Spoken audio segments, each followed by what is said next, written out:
Welcome to another episode of JTV. Amidst the chaos and the real challenges that are being posed by the coronavirus pandemic, which has really taken the whole world in the last couple of weeks, and it's a very challenging time. And as a Jewish channel, I think our viewers are going to be particularly interested in what's happening in Israel and how they're dealing with these issues. Perhaps there might be some extra security concerns that are going on, what's happening perhaps in Gaza and the West Bank with regard to this. And we're incredibly honoured to be joined by a very high-ranking official in the Israel Defense Forces, actually. And I'm very grateful to a friend of mine in the IDF, Raf Gertler, for helping to make this interview possible. So big thank you to Raf. We're honoured to be joined by Jonathan Conricus, who is the international spokesperson for the Israel Defense Forces, the IDF. He's also head of international public affairs and public diplomacy and social media. Jonathan, thank you so much for joining us today. Really appreciate your time, and I know our viewers are going to be fascinated to hear what you have to say. Thank you for having me. An absolute honor. Well, just reading your job title, I can't imagine it's the easiest job in the world, being the spokesperson for the IDF. That can't be, under 24/7 criticism and magnifying glass from the media, from the whole geopolitical world. What's that like? Well, Oliver, you could look at it from the negative perspective and think about the burden and the stress and, as you mentioned, the criticism, the slander, the bias of a lot of international media and all of the other negative things that exist. They're there, but I constantly remind myself, and I'm reminded with the people that I'm around and the young officers that serve in our unit, is the tremendous honor and commitment that we have. It is, after all, when you think of it, to have the honor and the responsibility to represent the IDF towards the world. That's, the compass that we have in front of us, all of the men and women who serve in our unit. It's a tremendous honor. I cannot say that it's easy, and it's not always smooth, maybe perhaps a slight understatement. But at the end of the day, we know that our work is important. We know it's crucial, and we know that we are soldiers in a battle, the battle for truth and the battle for representing the state of Israel, and we have a job to do, and we're very fortunate to be doing it. And if you If you don't mind me asking, are you Israeli born? I was born in Jerusalem, but at the very young age of just a few months, my parents moved to Sweden, and Wow. I lived in Sweden until the age of 13. Then we did Aliyah as a whole family. I've been in Israel since the age of 13. Started my military service at the age of 18, like any other Israeli, as an infantry soldier in a brigade called Givati. We have purple berets, which you can see here, and basically served as a young soldier, a platoon commander, a company commander, and a battalion's operations officer. Served in Lebanon before the withdrawal from southern Lebanon, and in Gaza up until 2005. And since then, I've been doing some military diplomacy, military liaison, working with UN peacekeeping forces. And for the last 3 years, almost 3 years, this position as the IDF spokesperson to the international media. Wow. And I want to talk about what your job entails in a little bit, but I think let's just jump straight to what's immediately in front of us at the moment, which is the coronavirus situation. I know our viewers are going to be really keen to know what is Israel, what is the IDF doing to help minimize the effect of the coronavirus on Israel? Yes, clearly. So, in times of crisis and uncertainty, something that is very important is a clear set of priorities. And that's part of leadership, actually. And we got those very clear priorities from our chief of staff, the commander of the IDF, Lieutenant General Aviv Kochavi, who very early on in the corona situation, as it unfolded, gave the IDF clear directives on the list of priorities. Priority number one for the IDF is to continue to defend Israel's borders, whether it is on the ground, underground, in the air, or at sea, or in the cyber domain. That remains our number one priority. That is our task. We are aware and very cognizant of the fact that the IDF is the only organization tasked with defending the state of Israel, and therefore we cannot tilt our focus elsewhere, and we must remain totally committed and focused on that specific task. Having said that, the number two priority is to assist the national efforts that are being done by the Ministry of Health, the Ministry of Defense, the Prime Minister's Office, and the National Security Council, to name a few, to stem the spread of the virus and to help those that have already been affected by it. And I have a few examples of what we're doing in that aspect, but it is important for me to emphasize that our focus is first and foremost to defend the state of Israel. We have seen a certain decrease in enemy activity along our borders, but what we cannot do is let down our guard and allow ourselves to be less vigilant than we would be in normal times, simply because of the fact that we remain surrounded by very hostile, bloodthirsty terrorist organizations, Hezbollah in Lebanon in the north, Iranian proxy organizations in Syria in our northeast, Hamas and Islamic Jihad, to name a few, in the Gaza Strip. And along the Egyptian border, we also have various threats that are looming, albeit less daunting ones. So bottom line is that we continue to operate.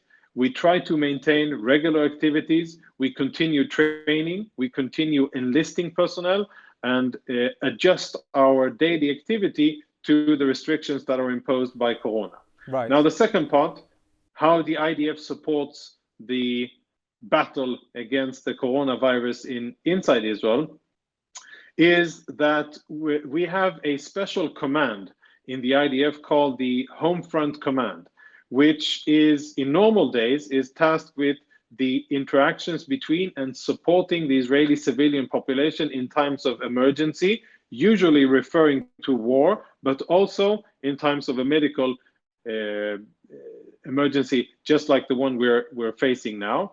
And what we've done so far is to assist in trying to alleviate the pressure from the health system that we've had. Under the guidance of the Ministry of Defense, there's already 6 hospitals, which actually aren't hospitals, but they're hotels, civilian hotels, 1 in Tel Aviv, 3 in Jerusalem, and 2 up north by Tiberias, that we, the IDF, have taken and converted hotels into medical facilities that are tasked with taking those Israeli civilians suffering from mild symptoms of the COVID-19 disease and giving them the necessary medical attention that they need, so that they don't feel compelled to go to Israeli hospitals, where we need the hospital facilities for those that are suffering from more serious situations. In terms of numbers, the numbers in Israel they're rising, unfortunately, but there are strict measures imposed on the Israeli civilian population in terms of curfew, lockdowns, and limitations, social distancing, etc., similar to what's happening in other parts of the world. Maybe as a comment, I could say that in Israel, it was quickly deployed, and the directions given by the Prime Minister at the advice of the Ministry of Health were such as to immediately limit the freedom of movement and to impose social distancing very quickly. That probably has had a good effect on limiting the spread. What we're doing, another thing the IDF is doing, is now, as we speak, we have Israeli soldiers from the Home Front Command and other units that are out door to door providing logistics, basically food, medicine, and other necessities to the elderly in Israel and other populations, other parts of the Israeli population that do not have the ability to go out and take care of themselves, to supply, to go to the grocery store, and to get the medicine that they need. So the IDF is doing that and providing food and supplies to the doorstep of those Israeli civilians who need it. We also have call centers. A crucial thing in times of emergency is to provide updated and verified relevant information to the public. You know, there's lots of fear, anxiety, and people have lots of questions. So the IDF has experience with this. And what we're doing is we're teaming up with the Magen David Adom, our national ambulance services, and the Ministry of Health and other government authorities. And we have call centers where we have soldiers speaking in 4 languages, Hebrew, Arabic, Amharic for the Ethiopian communities, and Russian to answer whatever questions arise by the Israeli public, and to try to help with making sure that Israeli civilians know the proper medical procedures to be done, know where they can get whatever assistance they need, and even economic or financial questions where the civilians need to get access to what they should be doing and how they can get financial assistance. We've been supporting that as well. We also have, and with this I'll conclude my very long answer, we also have Israeli soldiers deployed on the ground supporting the Israeli police in enforcing lockdowns or curfews in various parts in Israel. And are you finding that it's very necessary, or largely most people are following the orders? I'd say overall, as the Prime Minister said a few days ago, overall the population in Israel is, you know, law-abiding, good, responsible citizens that are listening to the instructions given by the government authorities and are acting accordingly. Social distancing, limiting their exposure outside, and taking the necessary hygiene precautions in order to minimize the chances of getting infected. Unfortunately, there are some parts of Israeli society that are less disciplined and are neglecting and not doing as told. And in those areas, the Israeli police is tasked with executing and implementing it, and the IDF is supporting the Israeli police. It's a police mission, but the IDF has the available manpower, and we're, of course, as always, happy to help in any assignment that the state of Israel needs the IDF to do. So these are 3 examples. The IDF is doing quite a lot of, many other things, but I think these are examples that we're doing so far. Maybe last thing, which might be interesting for the viewers to hear, is how different sensitive and actually classified technological units in the IDF, from the Intelligence Directorate and from the Air Force, are taking their resources, their big, beautiful brains that they have at their disposal, and the technological know-how, and instead of developing weapons and listening devices and other things that we use for intelligence, etc., they're now converting home ventilators to serve as per hospital requirements in Israeli hospitals. And they're doing different modifications to existing equipment, ambulances, and even developing dedicated software for the Ministry of Health to use in order to better manage the large amounts of people that are sick or being treated with symptoms. So it's not limited only to call centers or patrolling on the streets or providing food and medicine to the elderly, but it's also in the high-tech realms of applications and ventilators. Basically, wherever we can and wherever there's a request and need, we're more than happy to support. Well, that was absolutely fascinating and very comprehensive answer, and I know that our viewers will really appreciate hearing, how the IDF is operationally adjusted to this situation. But do you think are there new security concerns that the IDF now have and that they have to take into account? Well, let's put it like this. The situation is definitely one with the factor of ambiguity and the unknown unknowns has risen, right? We know that we're in a new situation. Everybody around us is also in a new situation. The coronavirus has no regard for political boundaries, for religion, ethnicity, or your organizational affiliation, right? So it can influence Hamas, it can influence the civilian population in Israel, Lebanon, Syria, Jordan, Egypt, wherever. So the bottom line is that we're in this together, and if we want to combat the spread of the virus and to limit its consequences, then we have to work together, and we have to be smart, and we have to be quick.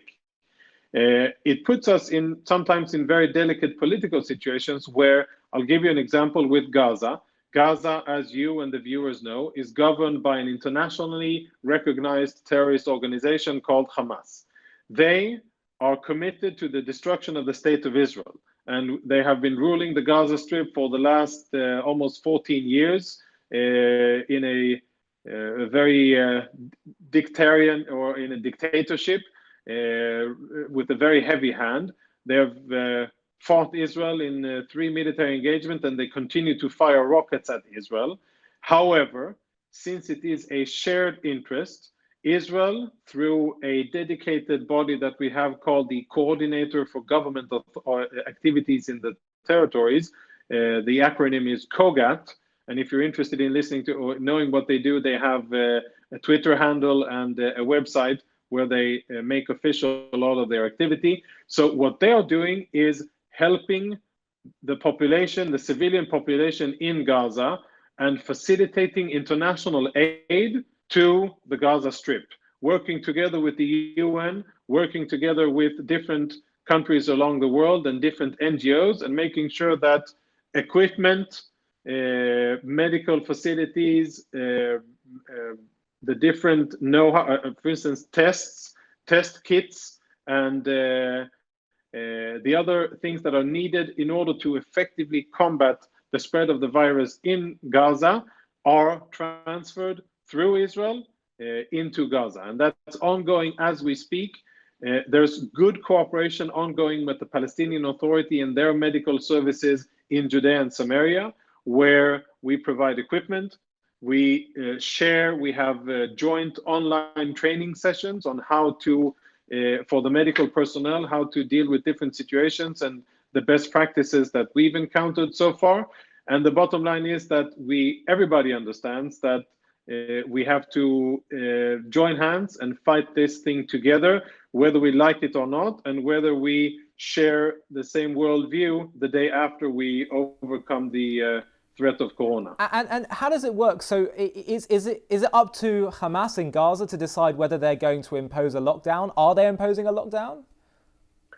Well, you'd be surprised maybe, but we've seen, and I think Hamas have been very eager to show to the world as well, but what we've seen so far are proactive measures and initiatives taken by the local authorities in Gaza.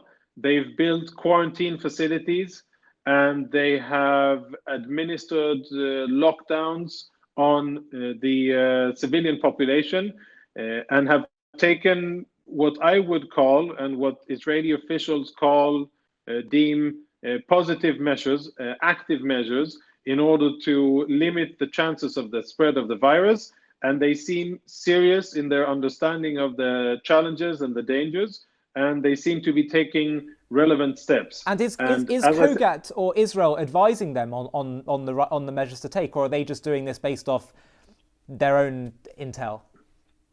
So they are definitely looking and listening and learning from what's happening around the world.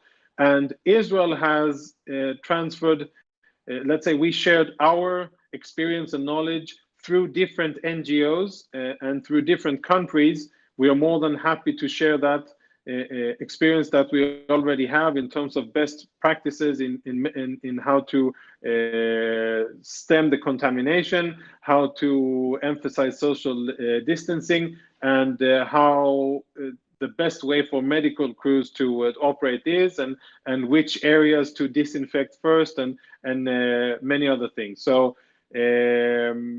that's definitely something that's going on. And yes, it is. I can understand the interest and the slight amusement, because yes, this is a bitter and ruthless enemy on the other side, a terrorist organization who, if it only could, would happily murder Israeli civilians, and we are mindful of that. But on the other hand, we know that there's a civilian population in Gaza, and we know that it is within our interest and also within our values to help that population in their fight with the virus and to stop the spread in Gaza. Do you think it has? This sounds very far fetched. But I wonder if this situation at all has the potential to maybe make people question in Gaza question their ideologies and their hatred towards Israel, or is that me being way too idealistic?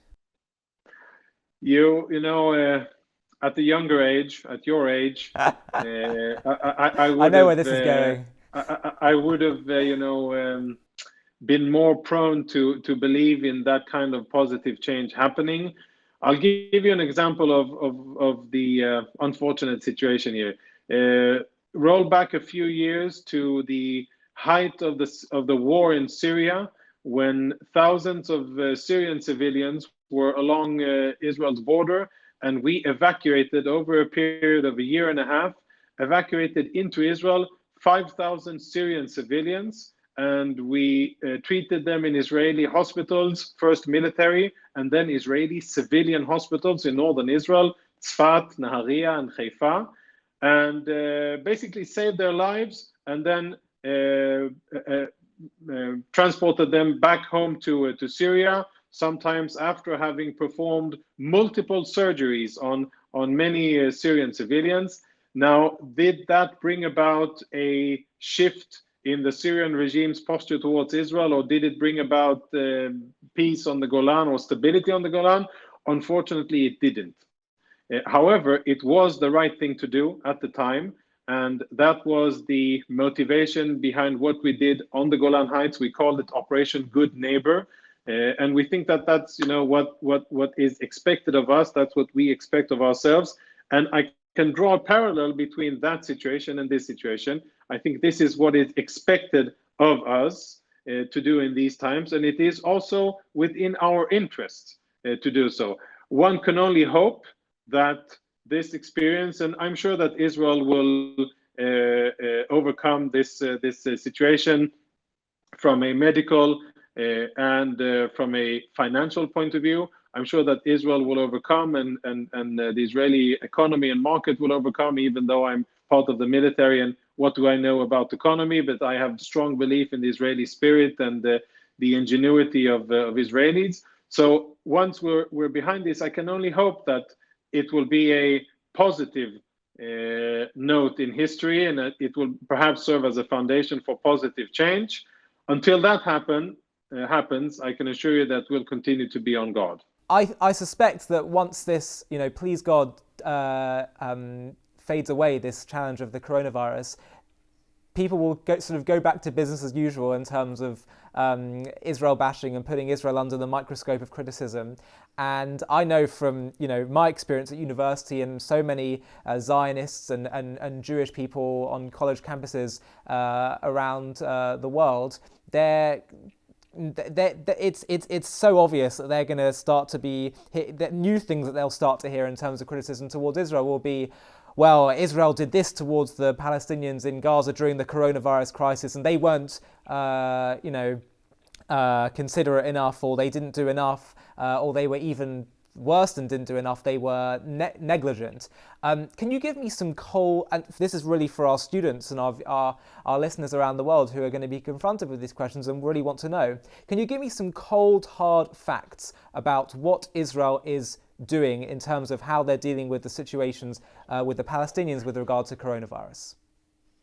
Yeah, definitely. I share your concern, and we know how things have a tendency of going. And I think that you're making a very fair point.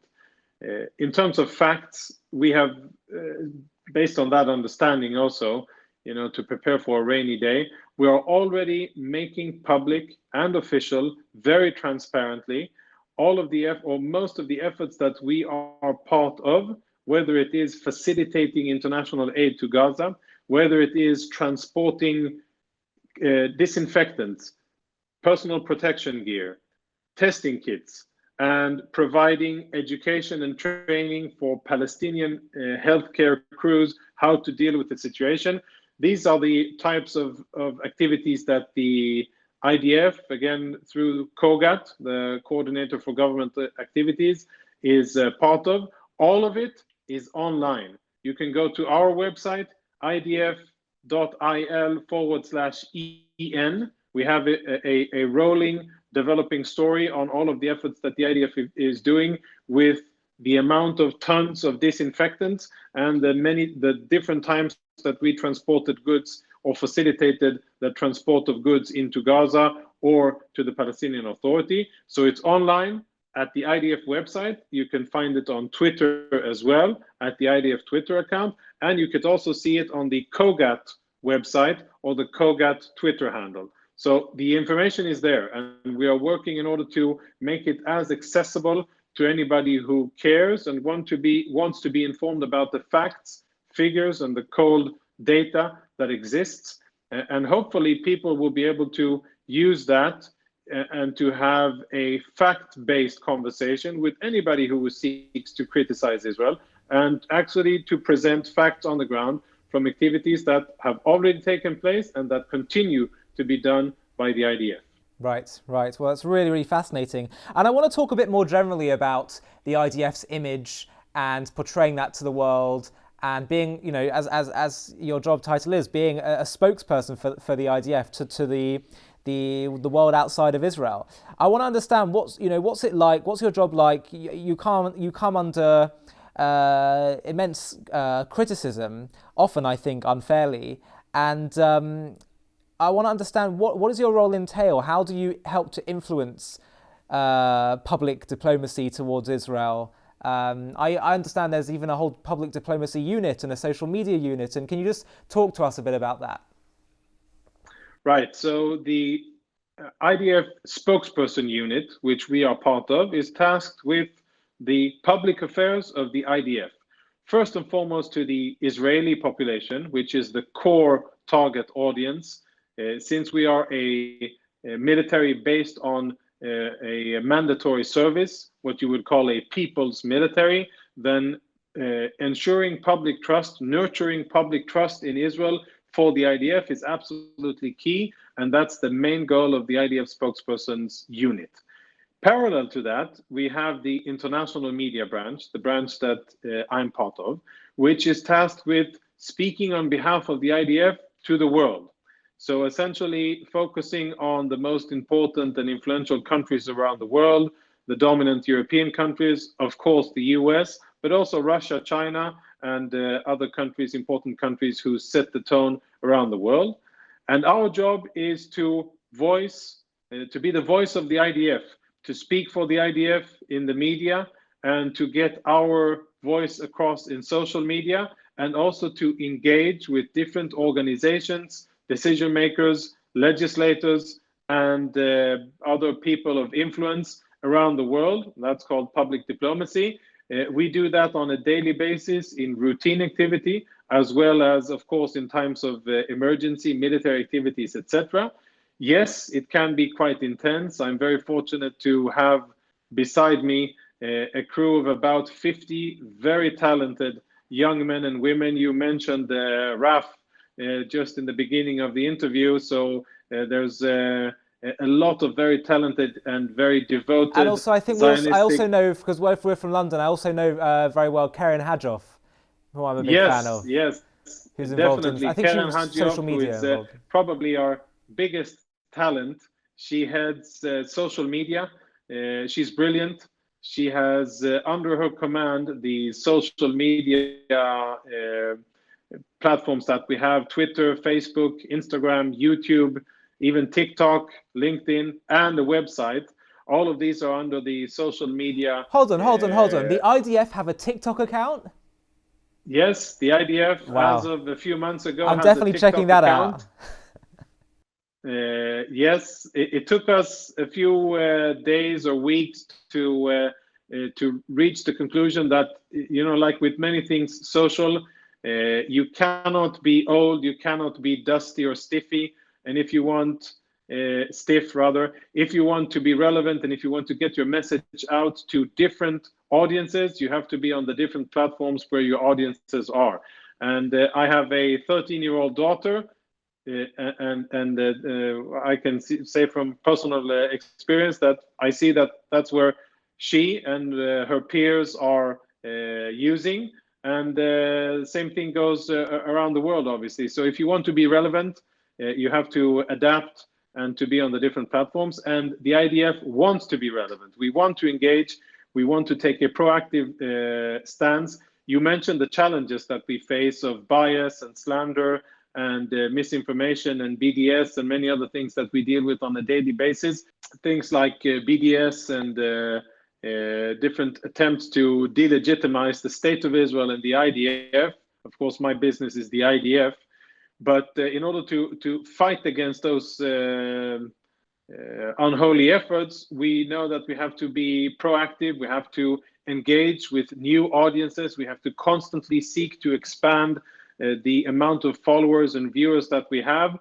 We know that many times in traditional media, we face bias and we get an unfair shake in terms of the media coverage, especially of military confrontation and events. And in order to circumvent that and to offer our voice and our perspective on events and our truth on what's happening, we use social media. And yes, we aren't ashamed to say that we will operate on any platform that's relevant, where there's a target audience of importance, even TikTok. Now, I wouldn't go as far as to say that TikTok is a key platform. It isn't. We focus much more on Twitter and on Facebook in social media, but it is big enough not to overlook, and it's important enough to spend efforts and time on. And by the way, I have to say, just to pause, I have to say that I've heard, and you don't really hear it so much anymore, but I used to hear people complaining, saying that Israel's just got to get their act together on Hasbara and all that kind of stuff. And I thought partly that's just, you don't understand that anti-Semitism and anti-Zionism is very deep-held things that can't just be dealt with sometimes through rational debate. Having said that, I do think a lot of people who are sitting on the fence or in the middle can be persuaded. And I just want to take my hat off to you and to the whole of the IDF, because I think in the last few years, your social media and media efforts generally have been outstanding. So I take my hat off to you. I thank you for that, and that's very kind.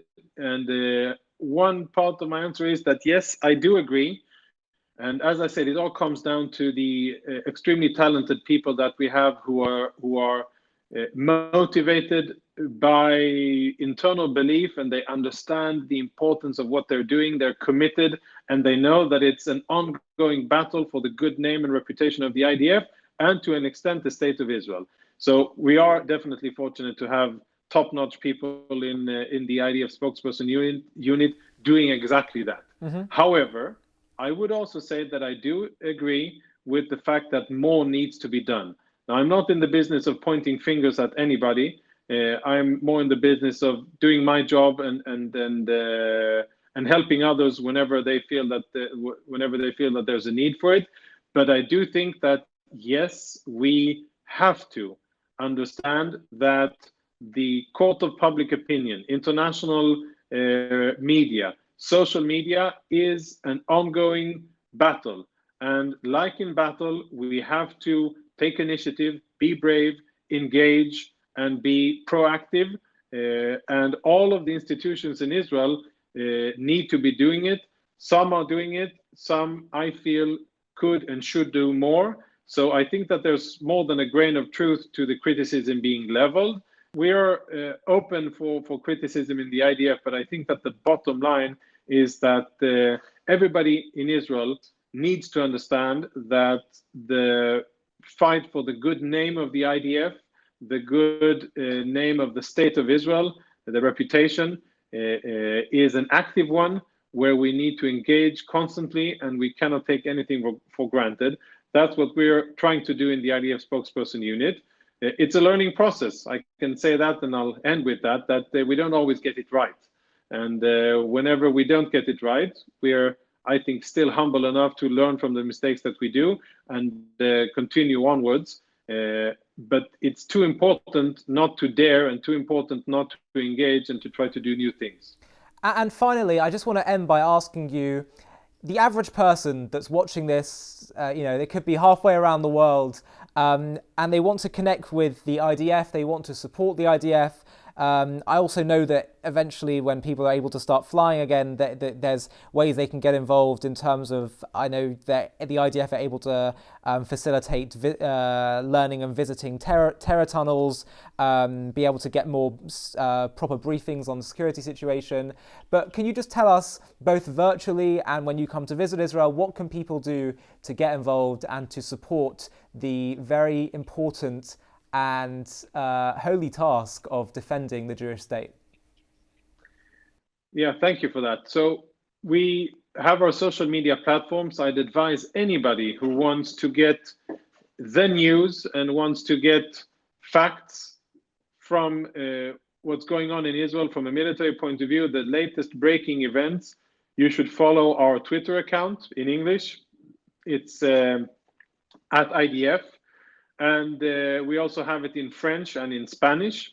For those who read Hebrew, we have it in Hebrew as well, but I suppose we're speaking more about an English-speaking audience. So our Twitter handle, we have a website, IDF IL/EN, as in English.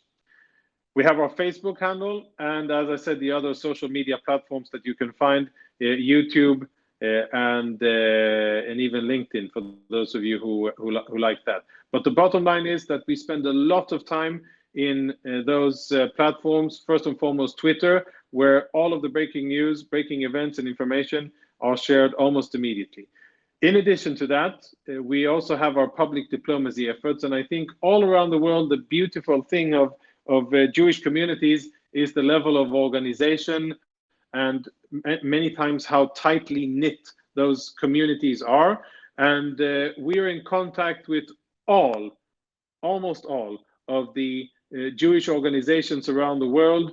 And I won't name any of them because then I'll omit others and I wouldn't want to offend anybody. But I can say categorically that we are in contact with all of the Jewish organizations, the different communities, and through them, that's what we call public diplomacy, we arrange conversations. Nowadays, it's all on video teleconferencing. We do briefings, but in normal days, not in Corona days, we of course are very happy to host delegations of leaders and decision makers and politicians and community leaders, etc., who have an interest in coming to Israel, getting informed about the situation on the ground, and then sharing that information with people back home so that they can also fight the fight.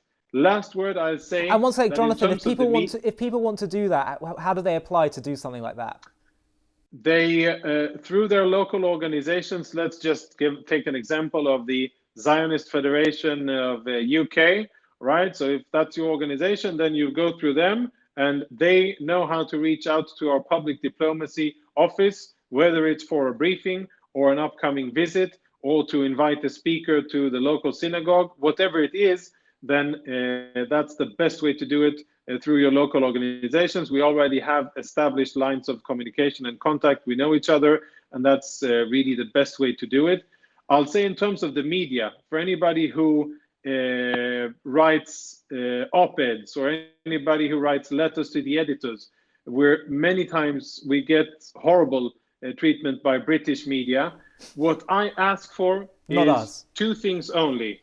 I ask for two things when I speak with editors for the different agencies and the different newspapers. I ask for a fair representation of cause and effect, who did what and what did that cause, and I ask for a correct representation of the chronology of events. What happened before what? If you get those two things right, chronology of events and cause and effect, I think that if that happens, then we will get a fair shake from the media. The sad reality is, in other words, and what you're saying especially is, I just want them to report the facts. yeah, well, facts are good. That's great. But if you could also put facts in context and time chronology of events Right, and of cause and course. effect, I think that then we stand a chance of getting a fair, unbiased, and I'm not looking for any caressing media coverage. We don't want one, and we don't need one. We only ask to be represented fairly in British and European and American media, and to be given the same treatment that any other Western democracy fighting terrorist organizations would expect to be given. And is there any particular unfair coverage that you felt the IDF have received in terms of how they've been dealing with Corona that you want to clarify? Well, the most of the West, I think, as we speak now it's the February 2nd. I'd say that most of the global attention is still eternally. I mean, Britain is focused on what's happening in Britain, France is focusing on France, and Germany and the US, etc., etc. My concern is that when hopefully that situation changes and the Western world will overcome the peak of the crisis, then perhaps organizations or the media will revert to old practices of Israel bashing and IDF bashing. I hope that isn't the case, and I hope that organizations, the media and politicians will be mindful of the fact that as we speak, we are offering assistance to the Palestinians, and we are helping the Gaza Strip, and we are helping the Palestinian Authority in their fight against the coronavirus, which I think isn't an obvious thing, and I think that that should be remembered. I am wary of the fact. I worry of the situation that it might not be mentioned, it might not be remembered kindly, and I think that anybody who cares for Israel and anybody who wants to, let's say, prepare for the coming period would do a good thing in reiterating the situation as it is now. Israel is suffering from the coronavirus, but as we are dealing with it internally, we're also extending assistance to the Palestinians. That's worthy of mention. And have people remind that once the situation changes and the focus of Europe and the world goes back to what you would call normal business. Right. Well, look, I would say that I'm a big believer in grassroots. And I think that the ways that you've discussed, that people can get involved, that they can share IDF content, that they can, become their own perhaps content creators, in whatever shape or form it is. I really believe that grassroots activities can help create political waves, and that culture and that politics very much. Political opinion very much flows from culture, and that includes these kind of interviews. So, Jonathan, thank you so much for your time. I'm good. I'm glad. Thanks so much for your time. I hope one day we can meet each other in person. I look forward to it. Me too. And thank you to Raf Gertler, of course, for arranging this, and just a massive appreciation for the work you're doing. And hopefully we can have a similar discussion on the program again in the future. Hopefully we'll do it from one of our borders overlooking the Galilee or the Golan Heights or the Gaza envelope area in beautiful southern Israel. So wherever it is, whenever it will happen, I look forward to it, and you have an open invitation. Oh, thank you. I very much appreciate that, and I look forward to it too. Thank you so much, Jonathan. Appreciate it. Thank you. Good luck to everybody. Thank you. To stay up to date with JTV content, click subscribe here if you're on YouTube and hit the alarm bell. And if you're on Facebook, hit the like button, and under following, click see first. If you enjoy watching JTV content and want to help us continue to grow, please consider making a donation to us by clicking here.